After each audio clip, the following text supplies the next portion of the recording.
Hey everyone, welcome to our Aspire session, SilverLeaf for Horticulture. I'm Sarah Silver, the Industry Director for Horticulture. And I'm Ben Markey Young, our Senior Product Owner. And I'm Todd Waterman, Solution Engineer. Thanks, guys. Today we will be talking about SilverLeaf, our Velosio solution for the horticulture industry. We'll talk about our dedication to the industry. We'll talk about gaps and pain points that you're probably feeling already. And then we'll talk about some SilverLeaf features that are in our solution right now and some of our future features that are coming out. Then, of course, in keeping with the theme of today, we'll talk about the infinite possibilities with SilverLeaf. Before we get too far, I wanted to tell you a little bit about how we got to where we are at Velosio. In 2015, my former company, Silverware, started developing software built on Business Central for the cannabis industry. Meanwhile, Velosio was building out their industry practice in horticulture. In 2021, Velosio set their sights on developing their own horticulture solution so that they could align the solution to customer needs and also keep current with Microsoft technology, which is always a challenge. In early 2022, Velosio acquired Silverware so that we could extend our SilverLeaf cannabis solution into general horticulture. By the end of 2022, we released our first version of SilverLeaf for horticulture, and we have several customers going live this summer on it. While we were developing SilverLeaf for horticulture, Velosio was also aligning an industry-focused team for the space. This means that sales, product development, programming, implementation all work closely together to make sure we're hitting the mark on customer features and ultimately customer success for growers. We have big plans this year with 3 more releases of SilverLeaf in 2023 and even more in 2024. So we're going to dig in now and let's talk about the state of the industry, and then we'll get into all the features that we're packing into SilverLeaf. So take it away, Ben. Thank you, Sarah. So as Todd and I have been in the industry for quite some time, we've continually seen various gaps that are relatively common across multiple growers that we've worked with. We've also identified certain industry pain points and technology pain points. We're not going to go over each one in this session today. We just wanted to highlight some of them and hit a couple key points. So one of the biggest ones that we've seen is a lack of integrated systems. We see a lot of people with different systems, whether that be an accounting system and then an inventory system. But what we can really offer with Business Central and SilverLeaf is a single system for not only your accounting, your production, your inventory, and sales management. We've also noticed there's lots of customers and growers out there that have limitations with customization. So either their software doesn't allow for customizations, or the software that they're using just doesn't meet the mark for them. Data management and analytics, that's not necessarily just a horticulture industry sort of pain point or gap. It's widespread, so don't feel like you're alone there.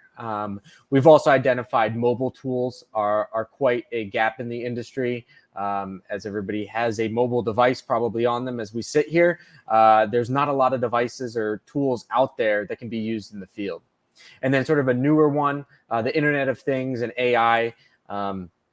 Pretty much a big topic of discussion.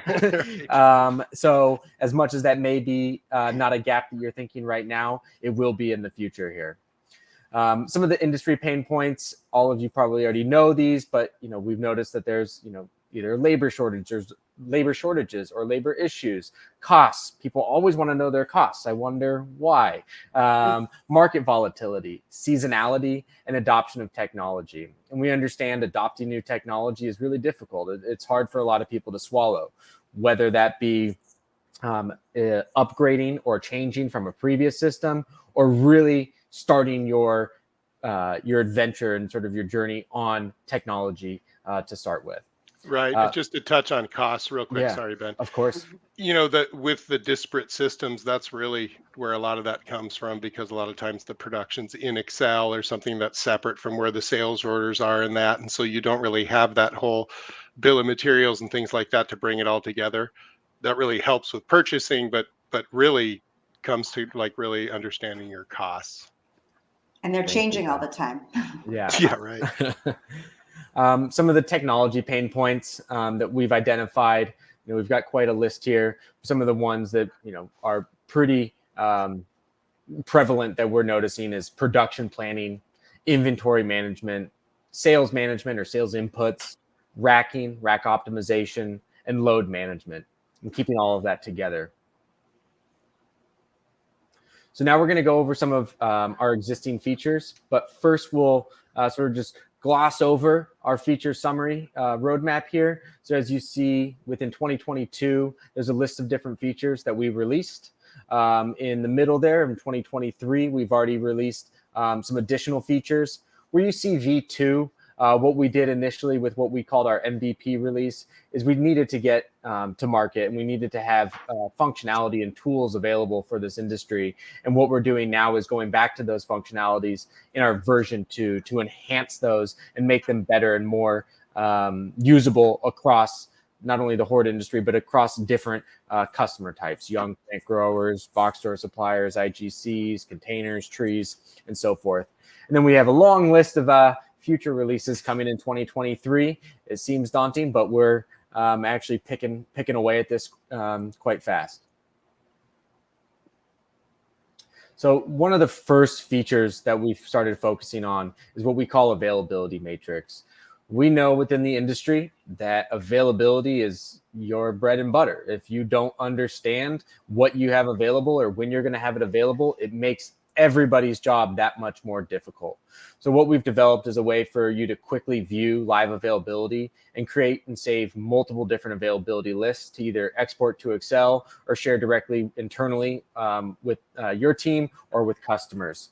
And we have multiple different calculation methods that meet industry needs and hopefully your operations needs. Yeah, I think this is one of my favorite tools that we've done. Where I came from, it's a long time ago. I don't want to date myself, but we printed the availability to the screen. So you really, once you found an issue there, a negative oversold item or something like that, you really had to run other reports and really try to dig through and figure it out. Those numbers right there, you drill right into them. It's going to tell every source of supply and demand and really give you an immediate answer on really where that number comes from. And the calculation, I don't think there is an ERP system that can really calculate live plants like necessary in a true cumulative availability. So we've not there, won't get into the technical parts right now, but it's really, really heavily designed for the hort industry. Thanks, Todd. Our next feature that we focused on is what we call multi-order management, or we call it MOM for short. This is the ability to open up multiple sales orders or multiple transfer orders and make your adjustments, whether that be mass substitutions, changing of locations or bins, variants or grades, pricing, quantities. But we know that within the industry, any given week, especially during spring, you might be handling hundreds, if not thousands of orders and needing to make mass adjustments when things don't go exactly as planned. So we've developed this functionality called multi-order management to help you guys out and ensure that you can make the changes that you need in the most efficient manner possible. And not to mention, you can also, there's a tool within Business Central where you drop down and say edit in Excel. Everything that you've brought onto screen will come into Excel. You can make your adjustments in Excel, something that you might be familiar with, and then publish that right back into Business Central. Yeah, and it's so great for substitutions. It's a tough thing about growing live plants is you don't really know it. You know how long it should take to grow, but you can't control the weather and everything else that comes along with live growing. So you can come in here, you may get your orders weeks, months, even as a liner producer, maybe a year in advance. So you don't really know if you're going to have that product. So we know how many NAs come up and you have all of those pre-existing orders that you have to update. This is a way to really do those mass updates with ease. It's a really fancy find and replace. Yes, very fancy find and replace. We also developed what we call speed order entry. It can be a pain entering in line by line on sales orders. So what we developed is a way to look at all of your inventory in a single screen and not only see the items, but also see the quantity on hand, your quantity on sales orders, your quantity on purchase orders, and what your projected available balance is going to be based on that order's ship date. And through this screen, you can scroll through in the quantity column, entering in the quantities of which products that you want. You can also filter on this screen to make it down to a specific category or genus, but you can enter in your quantities directly in a single screen, and it will add all of those products by quantity onto your sales order at once.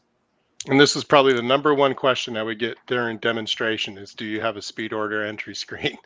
So this is great. And like Ben touched on it a little bit, but I love the fact I'm lucky enough that my job is to really get all these presents from Ben as they develop them, and I get to give input and help test and everything like that. And they always go above and beyond. We wanted a speed entry, but as Ben mentioned, we have what's on purchase order, what's on production orders, all of that information. So you're not just merely seeing what's in a sales order, but really access to a lot of information. It's funny, when I first started and met with Todd, the first thing he said was, we need a speed order entry screen. And he kept asking me over and over again for a couple months while we were just trying to get our foundation set. And I finally released this to him, and he was very excited. I was very excited. Thank you, Todd. We also have what's called rack utilization and optimization. So this is for those that of you that ship on different rack configurations, whether that be a CC, a king rack, any rack that has shelves that you might be able to move. So what we can do within the system is identify our rack configuration, so our rack height and width and so forth, and how many layers or shelves might be on that rack. And then what we do, and we've made this so you don't have to edit or manage every single item in your entire catalog, is we create what's called a item rack configuration. So any maybe 4-inch plant that takes up the same amount of space on a rack, you set up the configuration for it, saying I can fit 20 of these 4-inch plants onto any shelf, and then you can apply that to multiple items out there. So once you do that, when you start creating sales orders or transfer orders based on those item rack configurations and the racks that you want to use, it will generate the racks and build out each layer by the items that should go on those layers and tell you exactly how many racks are going to be on that order. You can then go in and make adjustments, whether maybe you didn't like having a certain product on the bottom shelf. You can indicate certain products are only for bottom shelf or only for top shelf. Or maybe you could squeeze a couple more products in there, and you can just do that within our rack optimization screen. We're not going to force a system problem on you saying you can't fit any more product on, when in fact, in reality, you are fitting that product on. So you have quite a bit of flexibility. You can override the system. Exactly, to make sure that you get the product that's physically on that rack in the system as well. And what I really like about it is you're able to say how you want it sorted, right? Yes. If you want all the genuses together or you want all the items together. And that was a big complaint about in my previous life. All of our customers, it was so hard to receive the product because it was mixed all over. You could have 100 petunias in there. Packs of them on lots of different shelves. So you're able to specify how to keep the items together, like Ben said, or put on the bottom shelf. And one other thing that's great too is you can have different rack types, and one of them is a pull rack. Maybe you pull in big wagons, much bigger carts. So you're able to build those, so we can also specify and really direct the picking. So you can we have all the information together, including, what hole the shelf should go on the rack. So you can, we have all the information for reports for everything from building the racks to the way the rack should be loaded. It's really, really a huge enhancement. Thanks, Todd.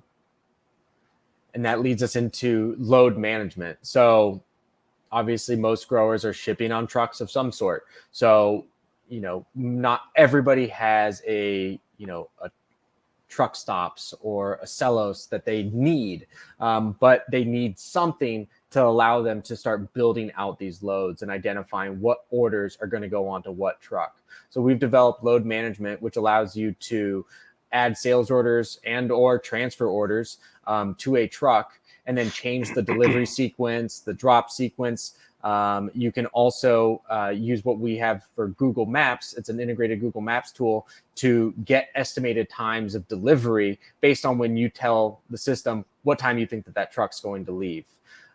We also, from this screen, you can do all of your racking, you can do all of your picking, you can do all of your shipping and your invoicing, all from this single screen. Yeah, this was another one that was a big, for so many different customers, we kind of customized or created a load management for each of them. It's something that Business Central doesn't have. And like Ben said, most of our customers and most of the industry don't necessarily need this big, truck routing software. Really, they're trying to just group the other orders together so they can do wave picking and all of that. What's so great about this is coming from seeing what we've done for other customers, one-offs basically, is they really brought all of it together in the fact in this one screen. We can make all of our racks, we can get your bill of lading, we can create the picks, register the picks and everything. So you really have this one-stop shop. Just fantastic. And our solution now is built on all the experience we had with all these one-off situations. And now it's part of a software program that's maintained and will be current and will always be adding to. So it's now repeatable for other people. Yeah. We also have what we call product hierarchy. So what this allows us to do is group what we call parent and children items, or maybe generic and specific varieties. So what you might be selling is a premium annual, but what you need to plan for are the specific varieties underneath that premium annual, but you're going to sell a premium annual. So with product hierarchy, you create that linkage between your premium annual and all of the specific varieties that might make up that premium annual. And then when you go through production planning, you can plan by the variety, the specific, down to the specific genus and color, and then output to the parent. You could also plan by the parent and then output to the specific variety. And that works the same way within sales. So on your sales order, you might be doing your picking and your identification of what's actually going out the door by a child, but then the customer only cares that it's a parent, premium annual. So we can show both the child and parent information on your sales order to not only be successful for your picking crew, but also for your sales crew and the end customer. Yeah, and what I really love is that you can actually plan by the parent. A lot of the box growers, they'll get their program and they know what these quote unquote parent items are in the different programs, and they don't know what the children are going to be yet or haven't decided. They're pay by scan, so they're deciding what's going to go into the store. This gives them the ability to really plan at that parent and fill in the detail later. Yeah, and we'll get into our V2 of this here in a little bit. That goes more into the program management and those specific varieties that you might need to plan against. We also have what we call retail customer SKU UPC. We originally thought that this was predominantly going to be for our box store suppliers, but as more customers have adopted to the system, we're noticing some of our IGCs are also adopting this functionality. And really what this allows you to do is link your items that you sell to the customer or your customer's SKU, UPC, product description, and retail price. This information then flows directly onto your sales orders or in your transfer orders. And you can even print your product labels from those sales or transfer orders, or even from your retail customer SKU UPC screen. And this goes all the way down to the customer ship to. So if you are a pay-by-scan operation, or you have pay-by-scan customers, you can link the retail SKU UPC to that location and to a distinct ship to as well. Yeah, and like Ben mentioned, we have a bartender integration already. I spent 18 years building spreadsheets to print these labels. So it's really nice because of the fact the system I was using did not have that information in there to do those cross references and stuff like that. So, the majority of our customers print endless UPCs, for their customers. And this is a way really it's going to be brought all together, and we can really put the print button wherever you want. We also have what we call automated value added items, or VAI.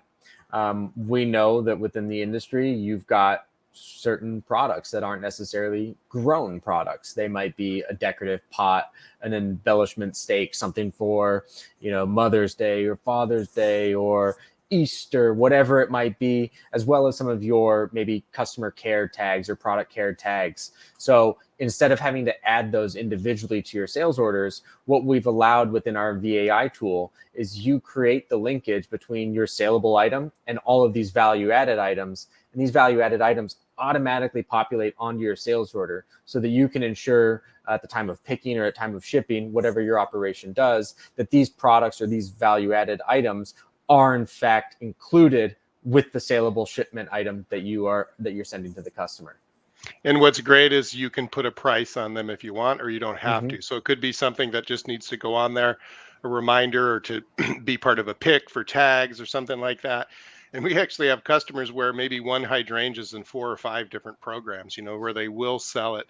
That genetics allows them to sell it in a black pot, but it could be their own brand, or it could be this, could be that. And this way you can build those different programs, choose that version, and all of that value-added items will come in.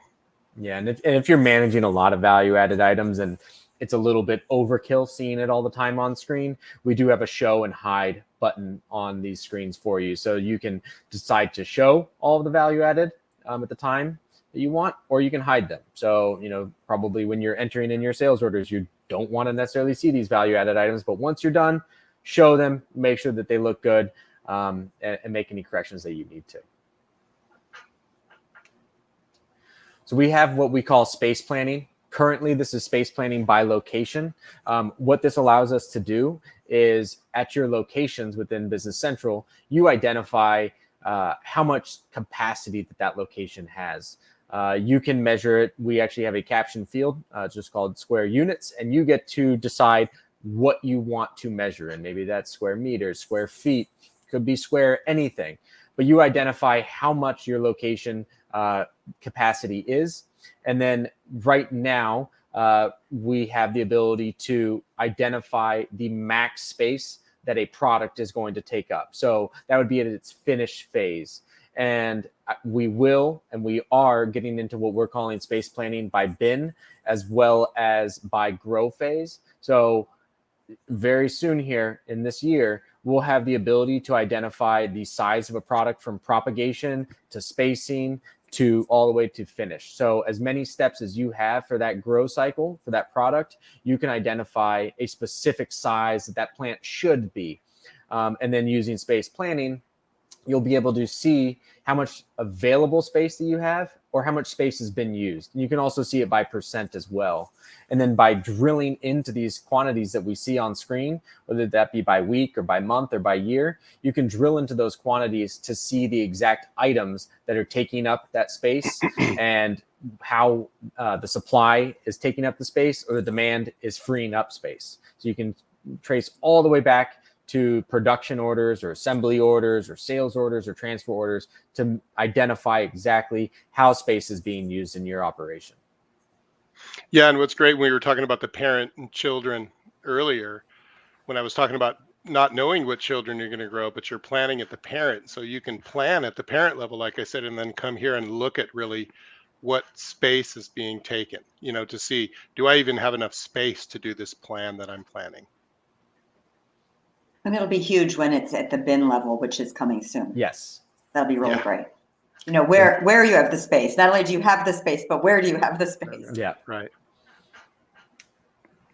We also have what we call seasonal grow times. Obviously, plants grow differently throughout the year. So we wanted to make sure that we gave our customers an easy way to identify different periods of time that a product is grown and how long it takes for that product to grow in those periods of time.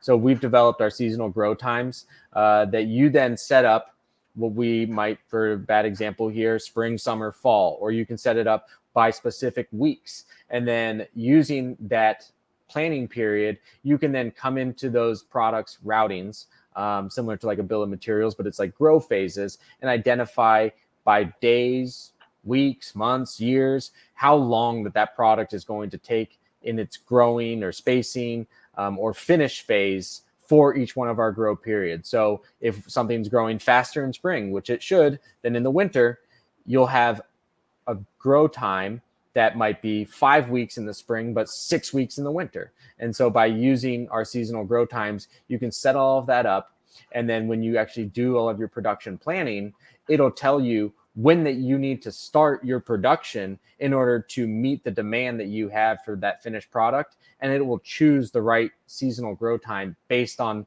when you want to finish it, and look backwards and say, okay, well, then you need to start it at X date based on the seasonal grow times that you set up. We also have the ability to forward plan too. So if you wanted to start something on a certain date, it'll then pick up the appropriate seasonal grow time and tell you when you would have that finished. Yeah, this is great because you can kind of set it and forget it. So once you set these up, obviously it's probably something you got to touch a couple times a year, once a year if you need to adjust them. But then once they're set, you can go ahead and plan away, and you don't have to really think about what your start or finish date is. Figure out the grow time. Yep. And the last feature that we're going to cover of existing features, as there are more, but we just wanted to make sure we didn't do too much and bury you with information, is we've developed some standard Power BI grower dashboards. And really the reason that we did this was to give our customers a jumping off point of building their own dashboards, what might be unique to their business. But what we've developed is a relatively standard sales and production dashboard that can be picked up by our customers and enhanced upon or customized on your own to make it more your operations dashboards and reporting. Yeah, and it's just like Ben said, it's really a jumping off point. We have some, very useful reports, but we found that it's almost impossible to come up with a repeatable dashboard for everybody. Everybody has different focuses, wants to see it a different way. So this is a really good training exercise too, so you can use these reports, but really see how we created them. Fantastic. So now we're going to get into some of our future features, and all of these features are coming out sometime here in 2023. So as I said earlier, whenever we see sort of a V2, it's an enhancement to our existing functionality that we had released. So we are going to be releasing what we call product hierarchy V2, assembly BOM versions, and demand forecasts. And this goes back to Todd's point about programs and planning with that parent, but not necessarily knowing the specific varieties that you want to grow against those parents. Well, what we'll be able to do is, once you do know those varieties, you can set up what we're calling assembly BOM versions and identify which varieties are going to make up that parent item in that specific program. And you can distribute against an exact quantity or by a percentage. So you don't have to give it a distinct number. You can say, I'm going to do 20%, 20%, 40%, and another 20% of any given varieties that you have in that BOM version. And what this then allows you to do is, from our demand forecast screen, if you wanted to just plan by that premium annual, well, then all you have to do is put in a number for how many premium annuals that you want, choose the program that you want to use, and then it'll automatically bring in all of those varieties by either the distinct quantity that you had set up or by the percentage. So the quantity set up on the BOM version would then multiply based on what you're planning for. And then the percentages, same idea. So you don't have to go back into your demand and identify the specific varieties every single time. Yeah, I think this is going to be a huge time saver. I'm so excited to start playing around with this, because like Ben said, all you got to do is figure out, what's the total amount of that parent item, and then it's going to fill out all the rest of it for you, where right now you have to do that manually. Yeah, and you might sell the premium annual in different programs. So you might have a Southeast program versus a Northwest program that have different varieties, maybe some of the same varieties, but a different mix or even different quantities. And so by doing this and setting up those different programs or assembly BOM versions, when you start your demand planning for it, you can choose which program that you want to plan for, and then that will blow out onto your demand forecast, and you can make adjustments from there. You're not stuck to whatever you've set up on these BOM versions or these assembly BOM versions. You can always make adjustments down the road. So we want to make sure that it's flexible enough that you're not stuck to whatever you've input in these assembly BOM versions, but that you can update it at the demand forecast level as well as your production level. Can't wait. Yeah. I'm in awe of us sometimes. We've also developed, I say developed because we were just testing this today, is our automated royalties. So, there's so many vendors out there, from Proven Winners, Syngenta, Monrovia, Express. Everybody's charging some sort of royalty for certain products.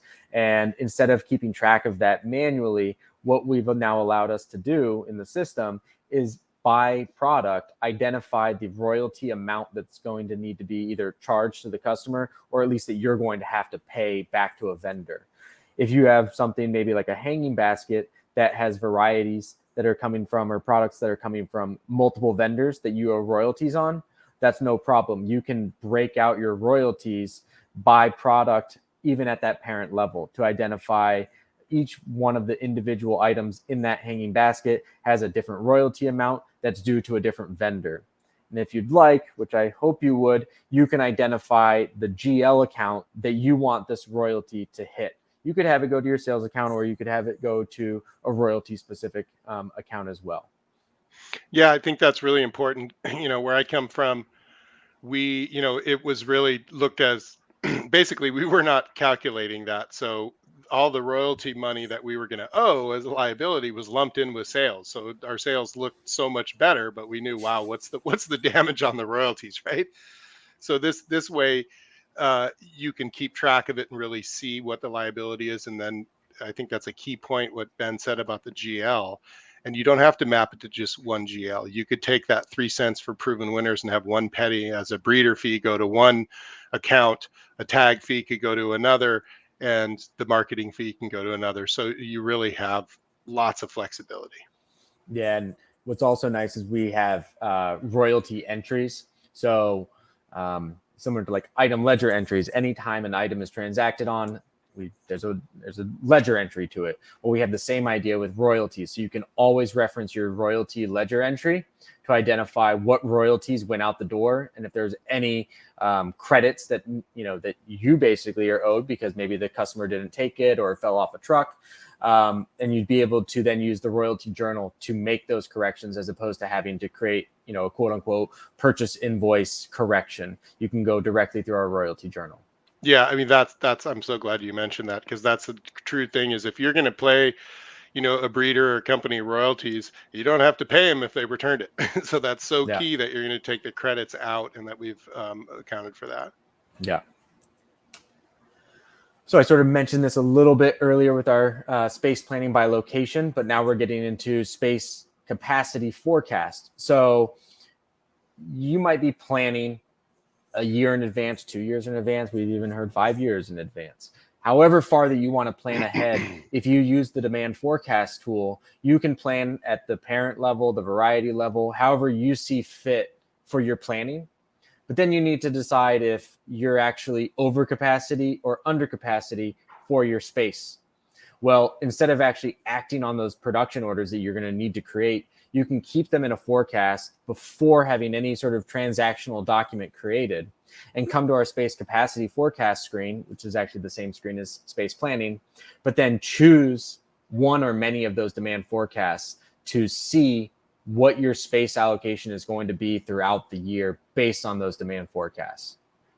Yeah, I love this, because currently you do have to create the production orders to then really look at that space in that, but we're making it to where right in that planning piece of the demand forecast, you're able to so quickly and switch, and you could have many versions of your demand forecast, right?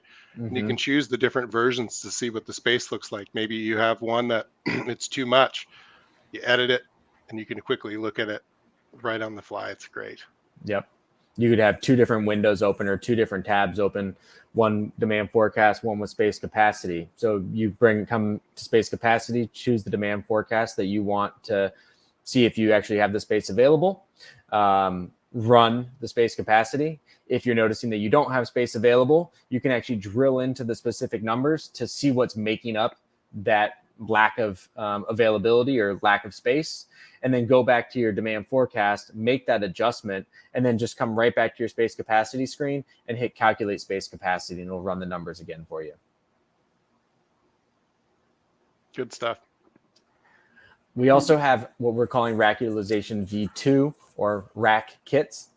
And what this is going to allow our users to do is create pre-configured rack builds. So what I mean by that is you have your different rack types, CC, King, whatever it might be, a pallet, but then you want to identify exactly which products go on which layers so that you can have a repeatable rack that you might add to 100 or 1,000 orders. This is rack kit A, and this is exactly how it's built every single time.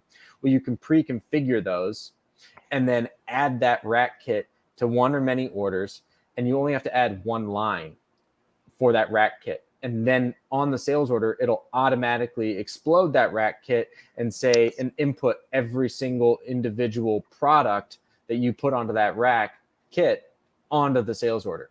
So this is going to be really powerful. You can also do what we're calling like rack kit on the fly. So maybe they're just a one-time rack kit that you want to build specifically for this customer or just for this order. You can go through our rack kit screen and build a one-time rack kit to just add to the single order. So that way you know exactly how that rack kit is built and which products are going on to which layer and the quantity. You can always come back in by order, make adjustments to that rack kit if need be. Maybe it's a substitution. Maybe it's just a change of quantity. Maybe it's just swapping two different layers out with one another. You can always make adjustments, and that's not going to impact the core rack kit itself. But if in fact you do need to update the rack kit and then mass update your orders, you can do that as well between our rack kit and our mass order update. Cool. Brilliant. Awesome. Lastly, we have what we're calling grow orders. So this functionality, I know Sarah's going to probably say it, so I'm not going to steal her thunder, but this functionality allows us to view, manage, and edit multiple production orders in a single screen. You'll be able to make changes to multiple production orders at a time, whether that be moving multiple production orders from propagation to spacing, or from spacing to finish, or whatever phases that you have within your system for your for your products. You can make these adjustments in one screen for multiple orders at a time. Additionally, if you have product that might be just started in prop and isn't moving as fast as some of the other product that you had started, well, you can split out your output lines in production to have propagation phase for a certain quantity and then maybe finish phase for another amount of quantity in different locations and different bins, all within the same production order. So you don't have to manage different production orders for the same crop because it's in a different location or a different bin. You'll be able to have that in a single production order and manage that WIP inventory and adjust that WIP inventory as you need from this screen. It's great. It's another thing where, it's basically standard functionality, but we're making this one-stop screen basically so you can bring it all together and not have to jump around. You see those buttons at the top, you need to change phase, you need to do a movement.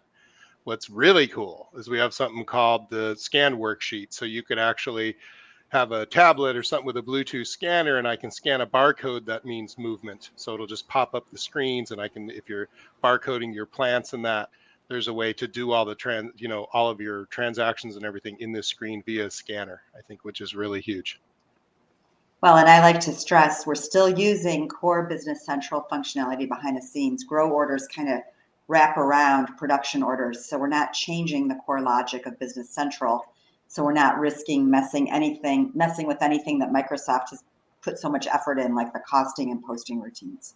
Yeah, good point. Yeah. Saves us in the long run a lot of support. Yeah, right. Yes. Yeah.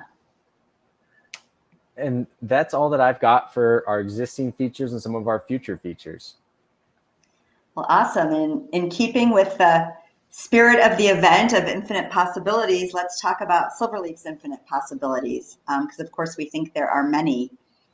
Because we're built on the Microsoft platform, we're always going to benefit from the new features that Microsoft built into Business Central and the integrations into the other things like Teams and Outlook and all the things that Microsoft's always adding.